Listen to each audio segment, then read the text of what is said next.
You're listening to The Dead Prussian, a podcast about war and warfare.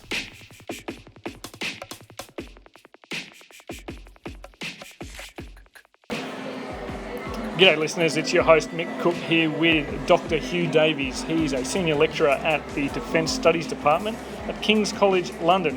Evening Huw, how are you? I'm fine, thanks Mick. Very nice of you to invite me to participate in this. And obviously I came out especially coincidentally there was a conference on in Canberra at the same time. Yeah, I'm quite glad that the Australian National University and the University of New South Wales could align their timetable with mine.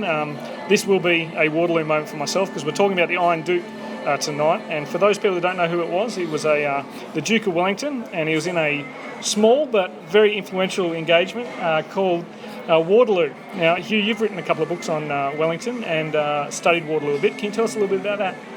Yeah, sure. So my first book was entitled Wellingtons Wars, The Making of Military Genius, which should give you some indication of what I think about Wellington.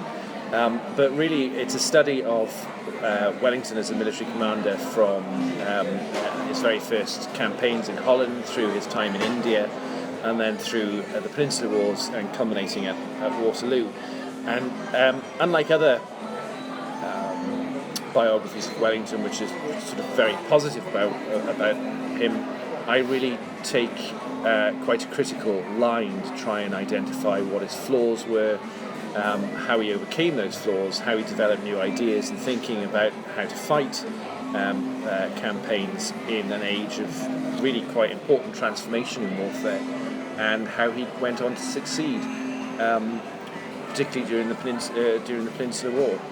So the book is very much an analysis of his life as a military commander with a fairly critical tone. And my next book, which is coming out probably next year, is all about his intelligence setup in the Peninsula. It's actually based on my PhD, which I did at Exeter in 2002 to 2006, and which looks at how he developed an intelligence network in the Peninsular Wars and how that then influenced his military campaigns during that campaign. Oh, that's excellent news that there's another book coming out. I still haven't read your first book yet, so don't hold that against me. It's available on Kindle. So. Excellent. So everyone knows who listens to this that I love my Kindle, mainly because I can buy books without my wife noticing, because she doesn't inspect the Kindle. Until she listens to this, though, apparently. Well, she does listen to this, and that's probably something that's going to need to be picked up in the editing process. I know the guys at the War on the Rocks will probably be fans of our location tonight. We are at a bar for Ryan Evans, if you are listening. However, we're having coffee and, of course, English breakfast tea. Tonight's topic's going to be Wellington and his effect on 19th century British strategic culture. Firstly, Huw, for those listeners out there that don't understand what I mean by strategic culture, either because I've got an Antipodean accent or because they don't understand strategic culture itself, can you just give us a quick definition of what the term strategic culture means? Well, I'm not sure it's going to be very quick, but I suppose strategic culture is the influences on a particular nation in the way it wages war. So if we take British strategic culture, Britain is a maritime nation. It's a small island off the northwest coast of continental Europe. It's the entirety of its economic, trading, imperial and military success is based on the competence and ability of the Royal Navy, and the defence of its trading empire. So for Britain, Britain's strategic culture is a maritime strategic approach to war, and this governed the way in which the British thought about war throughout the 18th and 19th centuries, which is the area of my specialism. But I suppose one of the things that we'll probably discuss in the next few minutes is the influence of Waterloo on that strategic culture, because Waterloo gave the British the impression that they could fight continental campaigns, and the belief that they would be successful in a continental battle.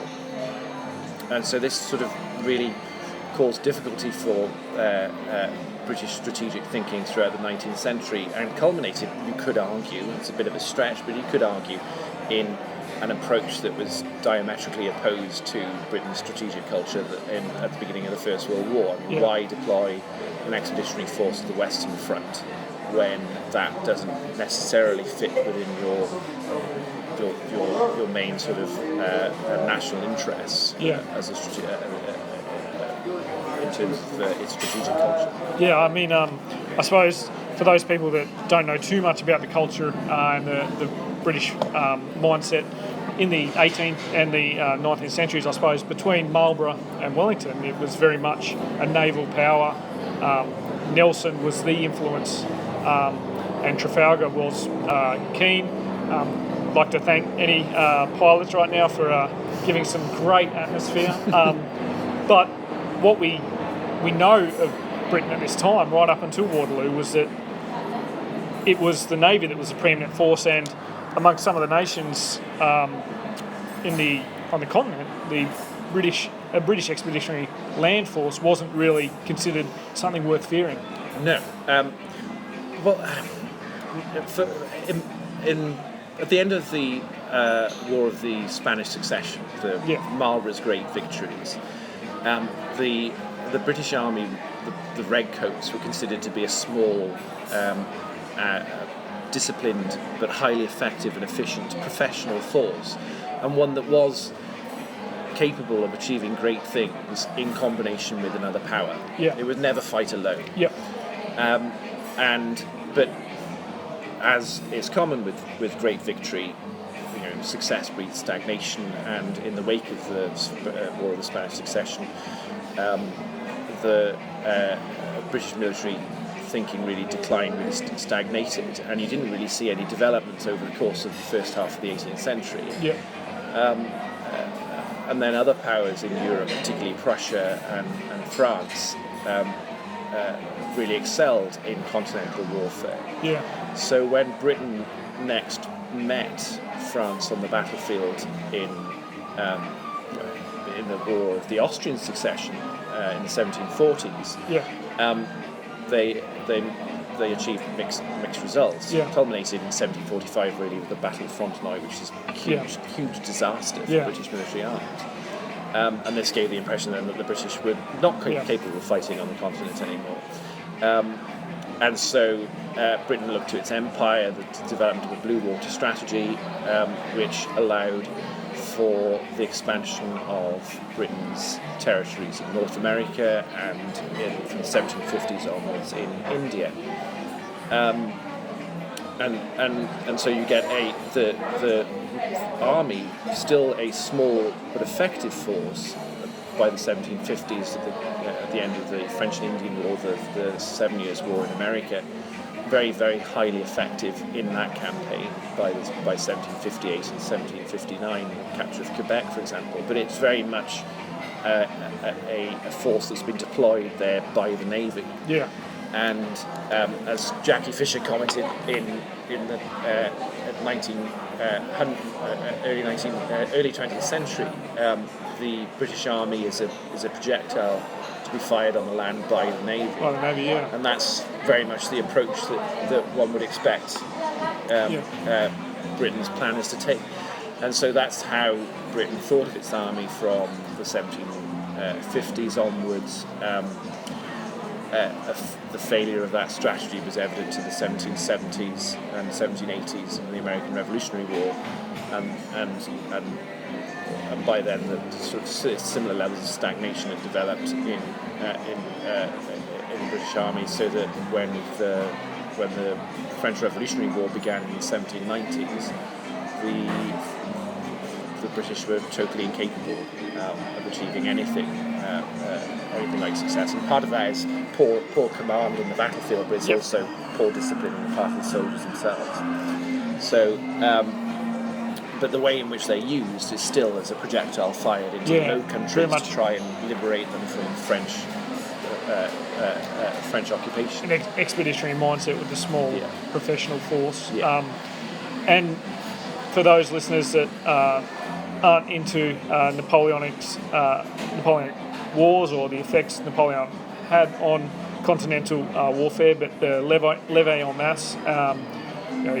This is the age of total war. A lot of people blame Big Carl for coming up with a bloodthirsty term of war, but he actually fought in the Napoleonic Wars, where warfare was, massive armies of conscripts, and for an army that Wellington had, particularly Waterloo, he didn't have his best troops with him because some of his veterans had been off busy fighting in the American-British War, the 1812 war. So he is.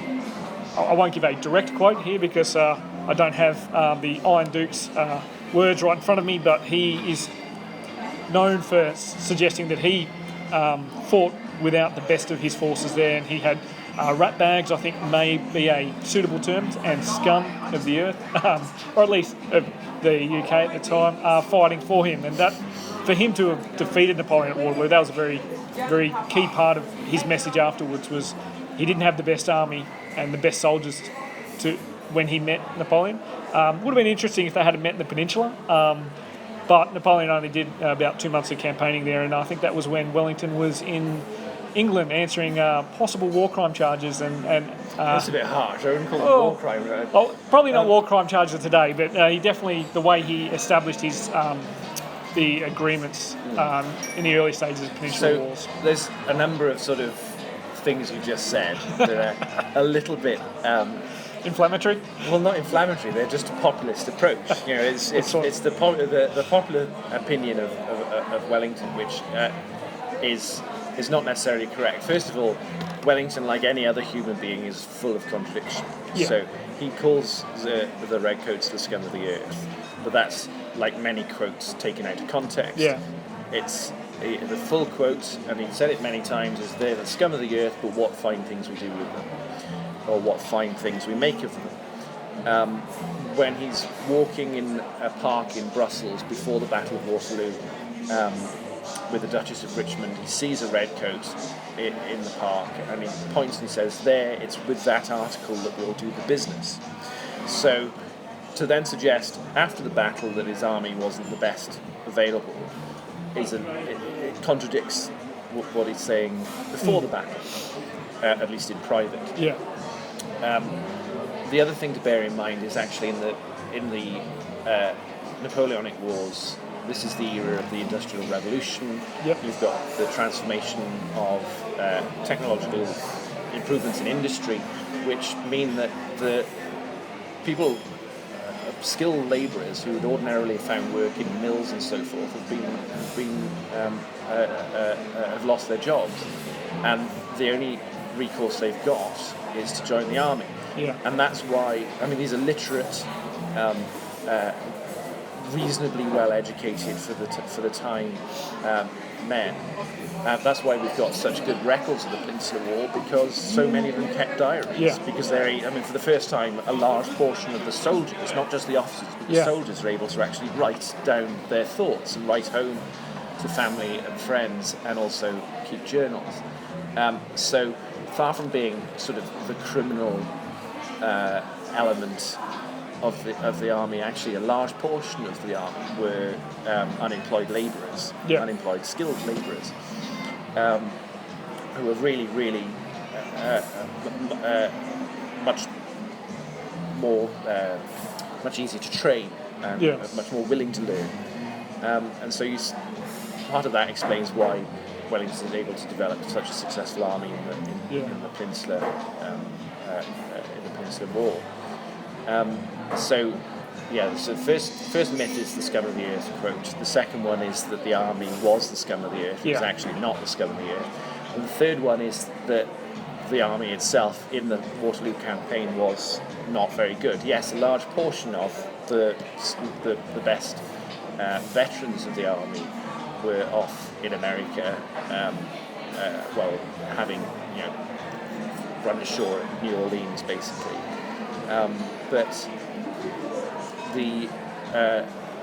the key commanders are there at Waterloo. So Picton, who's killed, commanding the 5th Division, killed during the first French assault on the day of the battle. Rowland Hill is probably the most trusted of Wellington's subordinates. Is actually given the really crucial role of commanding the reserve and the flank. Doesn't actually participate in the battle, but is there to secure the retreat if need be. And and elsewhere you've got people like John Colburn, who's in command of the 52nd Regiment of Foot, and who is one of the most experienced veterans of the Peninsular War, and actually leads one of the decisive charges of the battle at the culmination of the battle. So, huge numbers of veterans are at Waterloo. Yeah. But a large portion of the soldiery are raw recruits. Yeah. And that's what the problem is that Wellington is not quite sure that he'll be able to do anything sophisticated with them. So he's forced really to use a defensive position in order to receive Napoleon's attack. He can't really justify the thin red line, else. so to speak. So, but even that takes an enormous amount of discipline. In 19th century warfare, 18th and 19th century warfare, you've got a musket which is capable only of delivering an effective shot at 30 yards. It can probably hit the target at 100 yards. Anything more than that, and it's useless. So you don't fire your musket until you can see the whites of your enemy's eyes, until they're marching towards you, and that takes an enormous amount of discipline. So and they manage that repeatedly, and the British approach is to fire 2 volleys of musket fire and then charge with the bayonet. Which again is a pretty. So you're reloading while the other line's firing. And so that takes a lot of skill to be able to do that under those sort of conditions. So even though they're all recruits, they're still they're mixed with veterans of the Peninsular Campaign, so they develop the skills as they go along. And they get blooded at Quatre Bras 2 days before Waterloo, so they do have a certain amount of experience by the time the battle commences. And Wellington's leadership style, I mean, a modern term people might try and apply to it is micromanagement, but I think that's misunderstanding the way generals operated in 19th century warfare. But he was very much a directive control. He was known for being everywhere on the battlefield, even to the point where he was able to stop the soldiers killing Napoleon, because that would be establishing the martyr emperor. So the story goes. I mean, I don't actually know where that came from. I've never seen that written anywhere. But And things like ensuring that there was a farmhouse on fire, and make sure the soldiers weren't burnt alive in it. So his style and his influence later on comes from this battle. Like Waterloo was, can't use the term Waterloo moment because that's where the Waterloo moment was established. So let's use the term watershed moment for setting up the British strategic culture for the 19th century. I know there's quite a few politicians during the 19th century that probably thought Wellington was a bit of a stick in their craw. I suppose, constant plight of the military for better equipment. He was known as an advocate for the army. How did Wellington's experience at Waterloo then influence British strategic culture? Well, I think Waterloo is more important historically than it is to Wellington in terms of how it influences thinking post-war, post-Napoleon. It's really post-Napoleon that we're talking about, not so much post that particular battle. First of all, we need to understand Wellington's generalship before we can look at his campaign after before we can look at his political career after Waterloo. Because you're almost dealing with two men. It's difficult to reconcile. Wellington has got a reputation for being a defensive general, for being somebody who Clausewitz would have liked him then. Who doesn't take risk, and who is casualty averse and certainly risk averse on the battlefield.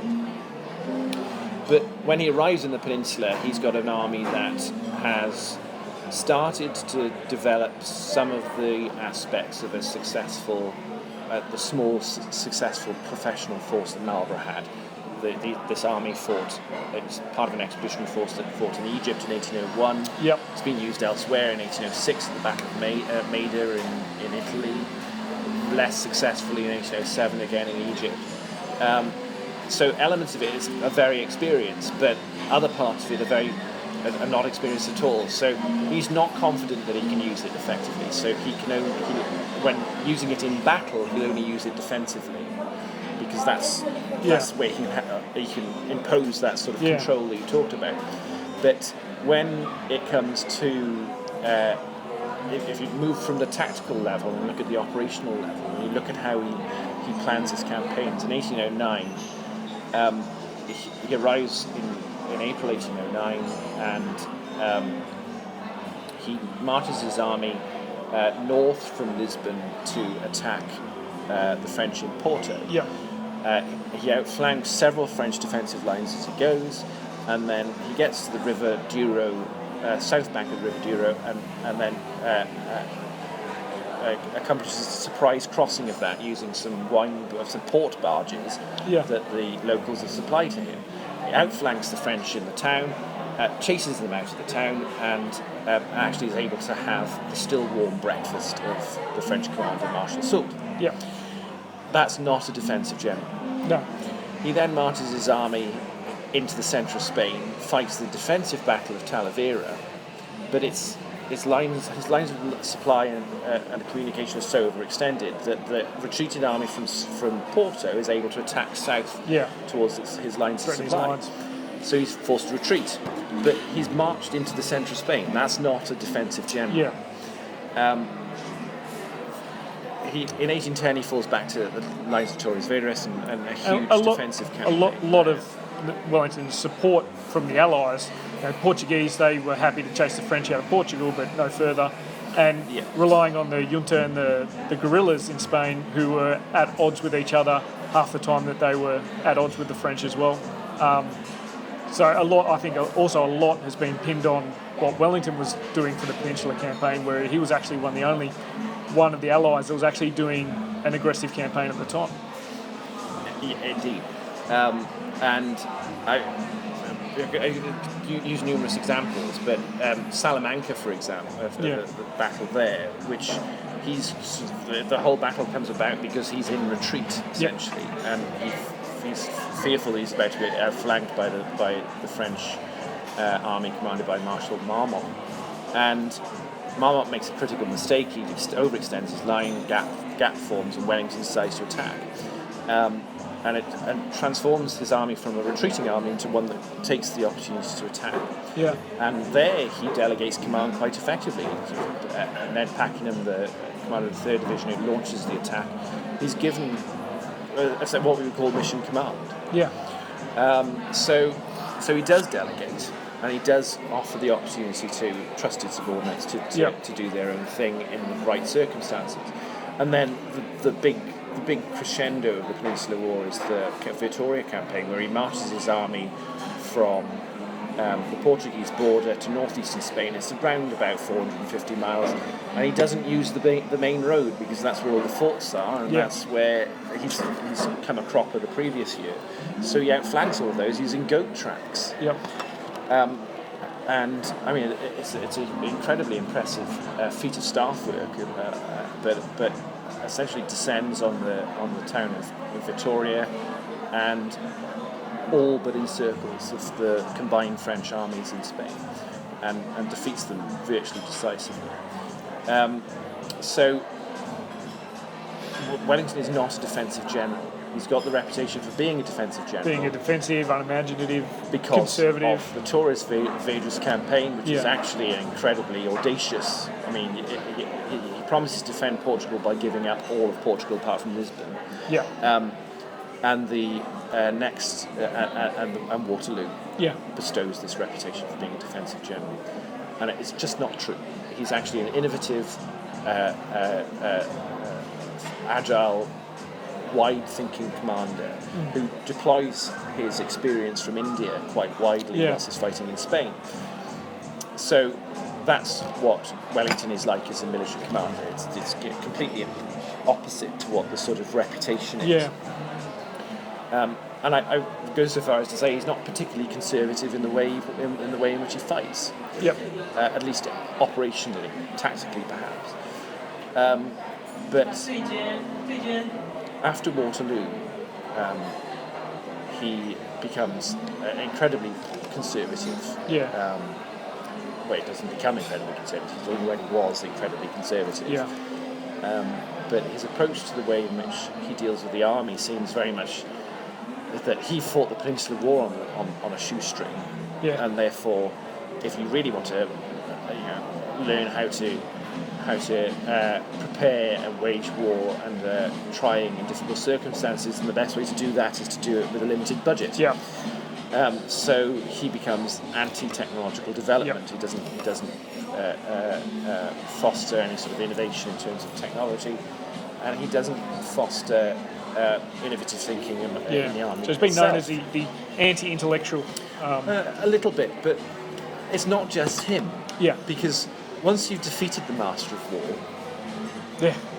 as Wellington and the British do, Yeah.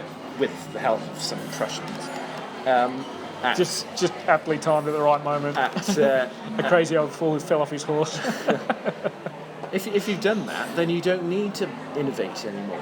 Yeah. You don't need to learn because You're already, the big dog. You're the big dog.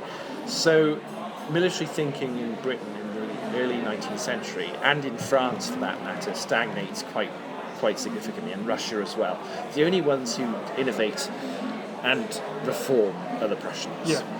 And you've heard from your previous guests about why they do that. So Scharnhorst from 1806 and the whole reform movement, and their military required, and they weren't exactly favourites of the organisation and the current power structures in play. Like the reform movement in the Prussians was actually almost a internal disruptive thinkers.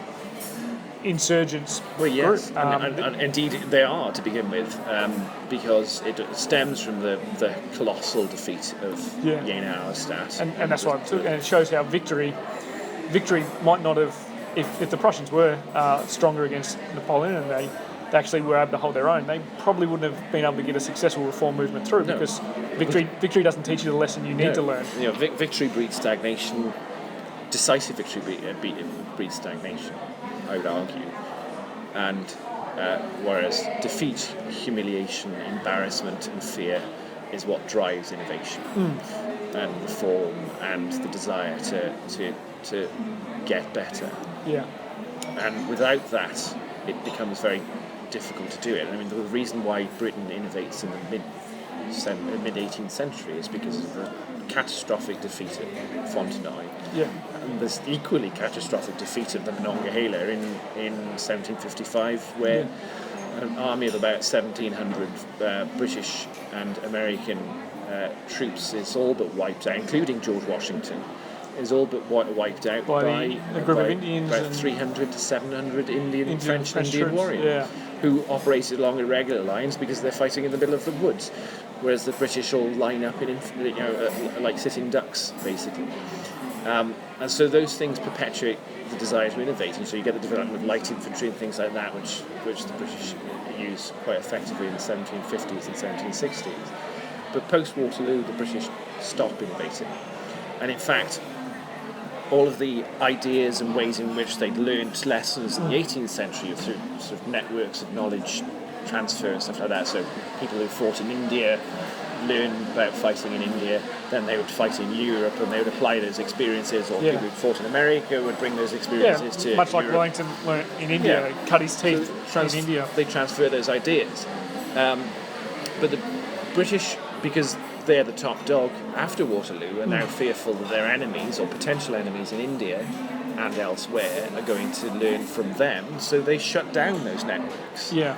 They actually arrest people who want to do mercenaries or who go to fight for Indian states like the Sikh Empire and Ranjit Singh. So they are so not only do they stagnate, but they prevent the level of innovation. So they prevent the innovative ideas coming from elsewhere into their army. So I mean, it's a twofold failure, really. And Wellington's partly responsible for that. And then there's also the anti-reform movement, which really kicks off in the 1830s. Yeah.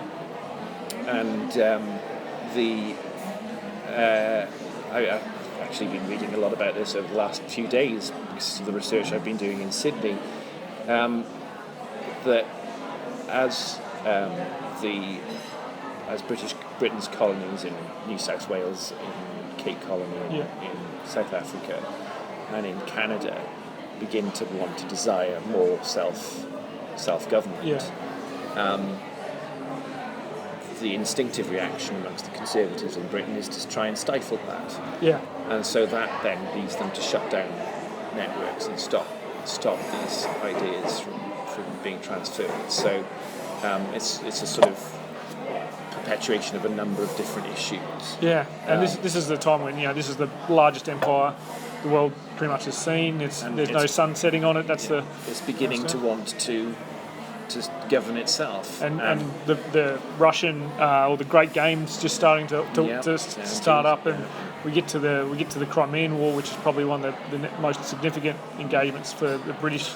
Two things. So there's the first invasion of Afghanistan in 1839 and the Crimean War. Yeah. Both of those are similar levels of defeat. Yeah, I mean, look at the retreat from Kabul when your medical officer's the only one that survived. Well, that's not quite true. He's the only one who gets through. There's a huge number of hostages taken, but about 16,000 soldiers and camp followers died in that retreat. And a similar number of British soldiers died in the Crimean War, not through battle, through disease. So these two crises really is what start to generate a new reform movement in the British Army. Yeah. And by then Wellington's dead. Yeah, so. It's defeat that again teaches a lesson to reform, and you can see how it must have been very, very difficult to try and drive innovation when you've got the Iron Duke's alive, Big Artie's there saying, "This is how I did it. This is how we're going to do it." I do like the fact that he managed to capture Napoleon's brother's carriage and bring that home as a war trophy, though. It's more than that. There's the which regiment is it? The 18th Light Dragoons, I think. Might be the 13th, but it's one of those. Captured Joseph's chamber pot. Oh, brilliant! Can I say piss pot? Yeah, you can say piss pot. Just means I may have to put an explicit title on this. Captured his silver piss pot, and they still sup from it in really? mess dinners today. Oh well, I hope it's been cleaned at least once. I think it has. Whichever regiment it is now, I can't remember which one. Still, I think it's the Queen's Dragoon Guard. They still sup from it at mess dinners. It's an interesting souvenir to have. So the Great Game, something that you're looking at a lot now in teaching, and your new book is coming out about the intelligence networks in the Peninsular Wars. Yeah. And the intelligence networks in the Great Game, they played a key role in some of the British thinking at the time. So for people like myself that haven't studied a lot of this, we understand it to be this great power struggle for influence in the region. Trade was a large part of it. British were starting to move into Central Asia in terms of its trade networks, and it held the subcontinent pretty much under its sway. Russia felt threatened and wanted a piece of that pie as well. We've talked about the invasion of Afghanistan. Was Wellington's influence on the strategic culture, was that part and parcel an influence upon the way that Russia was perceived as a threat? Or these are people that were 50 years earlier friends and allies against Napoleon. Maybe friends is too far, but certainly by the end of the 19th century they were all relatives anyway. So,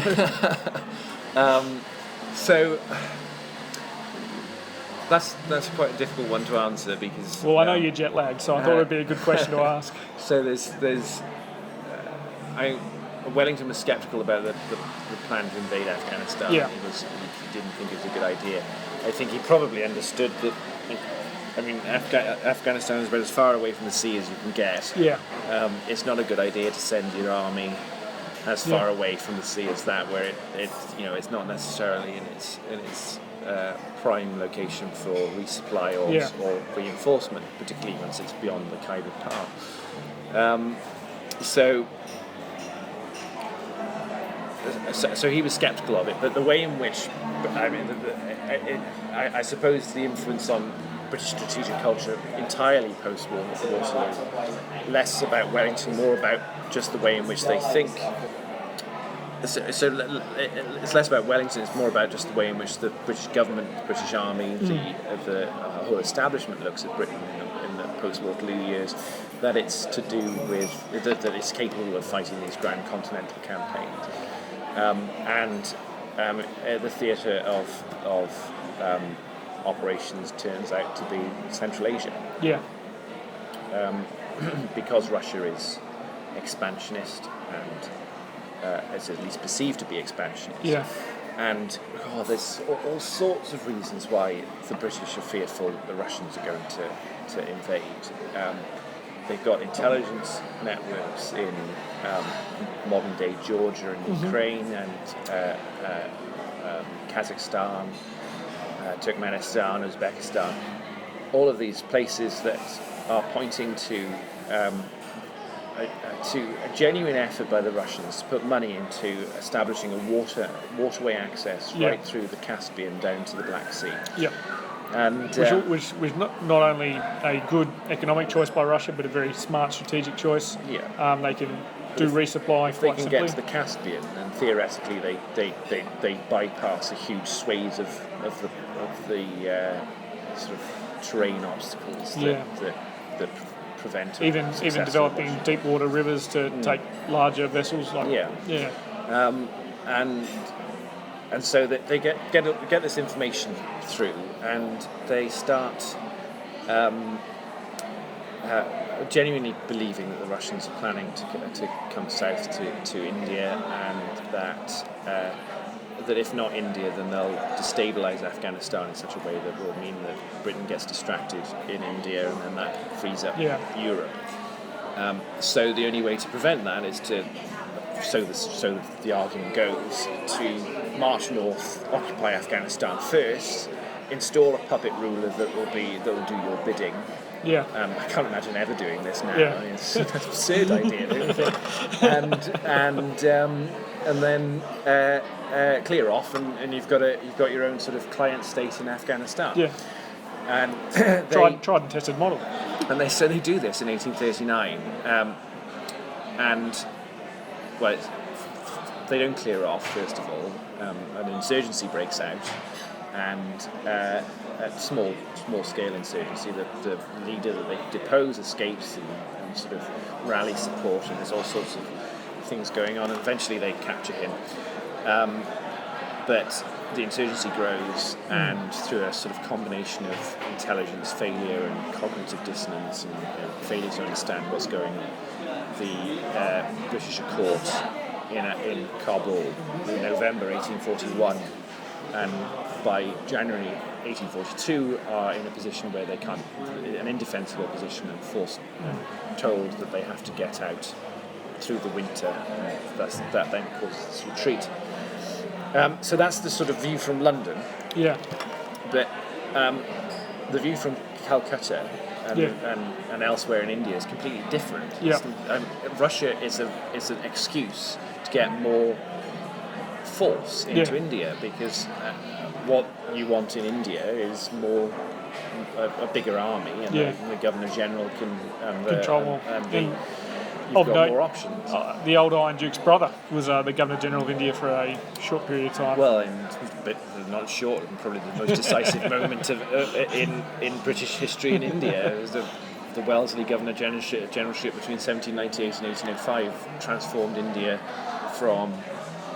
transformed British India from a pretty small set of three presidencies into into an empire. And if it wasn't for this period, probably Wellington wouldn't have gotten his act together. No, I mean, left Ireland, stopped organising vice-regal picnics. For those listeners who don't know, he threw his violin on the fire and vowed never to play it again, and took off for India. It's always good when your brother can get you a job to fight a war or two. Actually he didn't get him the job because Wellesley was sent to India. Wellington was sent to India before his brother became Governor General. So he might have stopped him being fired for a pretty egregious tactical failure during the siege of Seringapatam, but that's the extent of it really. He did. He certainly paid for Wellington's commissions. Wellesley, Wellington only became Wellington in 1809 when he's made a peer, but until then he's Arthur Wellesley. And his brother is Richard. And Richard is a big supporter of Arthur, pays for his commissions and gets him through the promoted and so forth. But the extent to which he influences his appointments in India seems to me to be over-exaggerated. Yeah, but over-exaggeration is quite fun. But anyway, that's way behind what we were talking about. The decision. Richard Wellesley is concerned about Afghanistan even in 1798, 1800, and so on. And actually, the seeds of the invasion of Afghanistan are sown in that period when Wellesley orchestrates an embassy to Persia. And anyway, the complexities are huge. The British Persian embassy and the Russian mission in Persia, that was a key intelligence sort of trade-off, wasn't it? And also Baghdad. Yeah. And the problem was this was the line of demarcation between control. So Persia was controlled by the British embassy in Persia was controlled by Calcutta. Yeah. And the British embassy in Baghdad was controlled by London. And you've got two differing political ends there, because what Calcutta wants is not necessarily the same as what London wants. And people don't necessarily get that about the British Empire in the 19th century, that actually you can have the client state in India as having a completely different political end to what London wants. Yeah, a very, very different way of the power, almost a decentralised way of looking at it. If you would compare it to today, we do not have ambassadors and heads of missions that go out there with their own agenda or an agenda that suits only their localised area. They have to work within the government back home. Part of that's because we can chat on Skype and communication is so much easier. There are benefits to technological development, but I think there was no option but to bestow a certain amount of regal authority on the Governor General, because you had to have decisions made. Otherwise, decisions could take six months or a year. Yeah. And the big decisions had to, but very much in the 1830s, India is looking. The Governor General in India, Lord Auckland, is looking to expand. He wants more force to do that, and one of the ways of getting more force is to create this Russian threat. Yeah. And so they sort of feed more intelligence back to London that suggests Russia's planning to invade. Whereas what they are genuinely worried about Afghanistan. And they think Afghanistan is about to invade modern day Pakistan, the Sikh Empire. And Ranjit Singh is a key ally of the British, not a particularly reliable ally, but an ally nevertheless. And so they intervene on those grounds. So you get the same result of war in Afghanistan, but for two completely different reasons. And that's, bizarre set of circumstances really to try and envisage now. But those competing policy objectives, and I think all of that is to some degree informed by Britain's misguided strategic narrative in the 19th century, that it loses sight of the fact that it's a maritime trading nation. And without a home base on the continent, it's hard to be a continental power. And this informs decision making right up to the First World War. Well, Huw, thanks for going into the area and clearing up some of my misconceptions about Wellington, which I'll probably decide to hold on to anyway. The themes, I've sort of understood them as you put them. Innovation not necessarily always learnt through victory. In fact, most often not learnt through victory. And also the generalship in a time of war may not necessarily equal the same sort of generalship post the war, and the war may affect the attitudes of more than just the army itself, and the strategic culture of an entire nation can be forged in some instances by some very, very, very key moments in history, such as Waterloo being the watershed moment. Napoleon's defeated there; he doesn't get back up after that. There's no Helena's very different to Elba, so there's no coming back from that. What my second final question. So this is the penultimate question out there for those people that like big words. Is a lot of the lessons that you've discussed seem to be part of the historian's dilemma. There's a dilemma of people who don't study history and are bound to repeat it, and there's the historian's dilemma of if you read history and become a historian, you're bound to watch people who don't read it repeat it. What are the lessons for this? For the modern audience listening to that. Well, to some extent, if I can anticipate what your next question is going to be, which, given I've listened to your other podcasts, I think I know what it is. This answer will answer both, but it's because the value of history is not that it provides us with a solution. It provides us with the opportunity to investigate how our predecessors came to that solution. Yeah. And so you've got a whole host of pretty anachronistic policy, political, military dilemmas, which are governed by a set of circumstances that don't exist today. But that's not the point. The point is about how those individuals overcame the difficulties that they encountered in order to succeed. So when looking at Wellington's campaigns in the Peninsula, it's not about the fact that you have to have a 1,500 yard line of redcoats with muskets all firing simultaneously when the French are 30 yards away. That's irrelevant. It's how the British got to that point, how Wellington got to that point, how he mastered the difficulties and challenges that he faced in getting there. So, history is often seen as, the complexities of the past pale in comparison to the complexities of the present, supposedly, and that's why always say history is always much easier back then. I'm sure. In that vein, when Pitt rolled up the map of Europe in 1806, he was thinking, thank goodness I'm not facing Islamic terrorists who are pretty nifty on Twitter. and the same for Churchill, as he pondered the dilemma about whether or not to continue the war for 3 days in May in 1940. Yeah. Real pressing considerations that we now know they took the right decisions. Or in Pitt's case, he died, but his successors took the right decisions. But it's how they came to those decisions and what influenced them in making them. That's a really important thing. And it's because war, as Clausewitz said, is unchanging in its nature.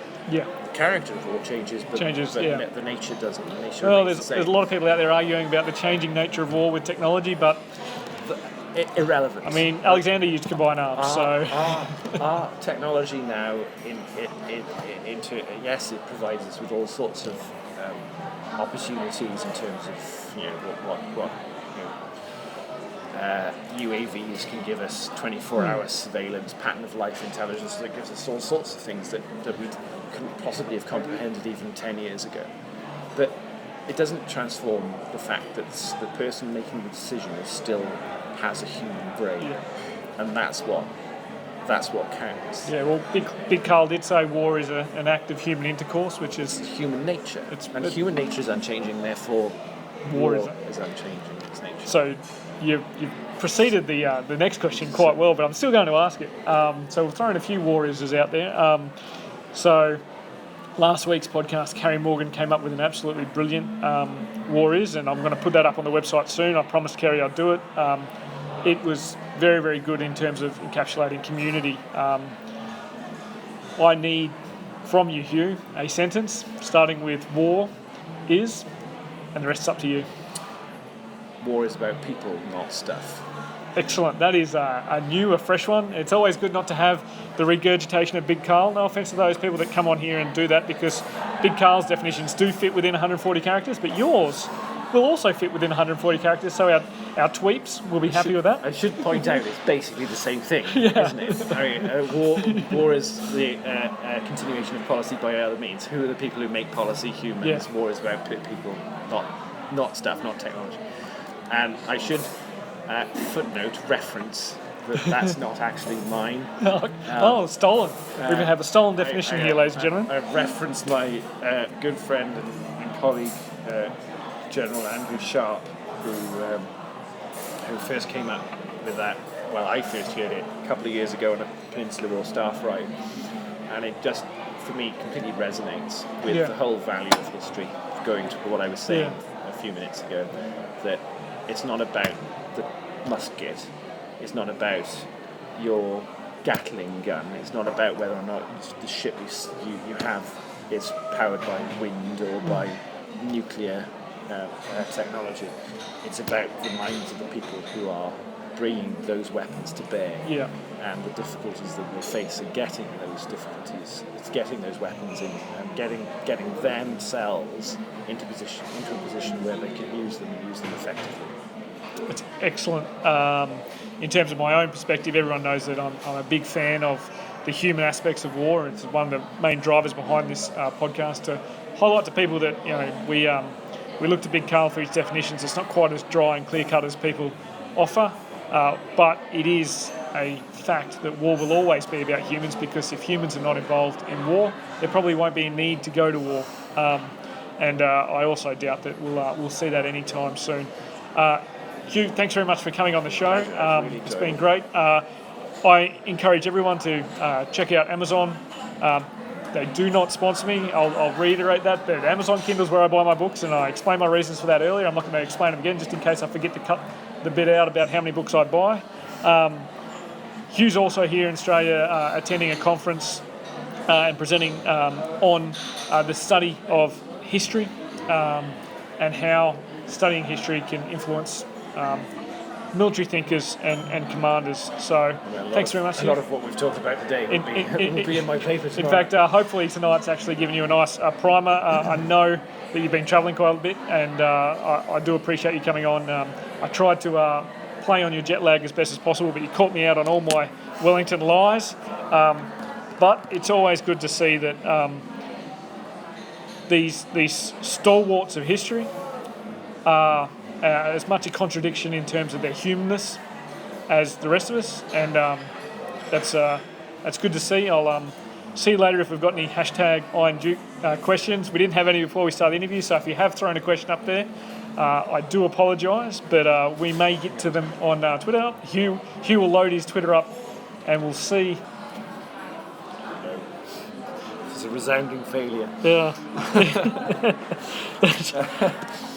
Well, that's because one of us is unpopular. I'm not sure which one it is. It could be both of us, but I'd like to suggest it's one of us, and then both of us can go away thinking it was the other. But thanks very much. On the next episode of The Dead Prussian, Mick will conduct a case study on the Battle of the Pyramids, the moment revolutionary France clashed with the Ottoman Empire.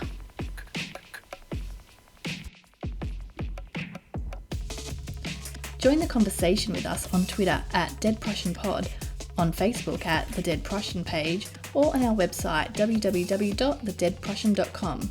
All show notes for this episode, as well as copyright information, can be found on the website. The Dead Prussian podcast is written, produced and hosted by Mick Cook. It is co-produced by Amanda Levito. The music used throughout is Caught in the Beat by Broke for Free and is used under a Creative Commons Attribution license. All opinions expressed by individuals on the podcast are those of the individual and not necessarily representative of any other organisation.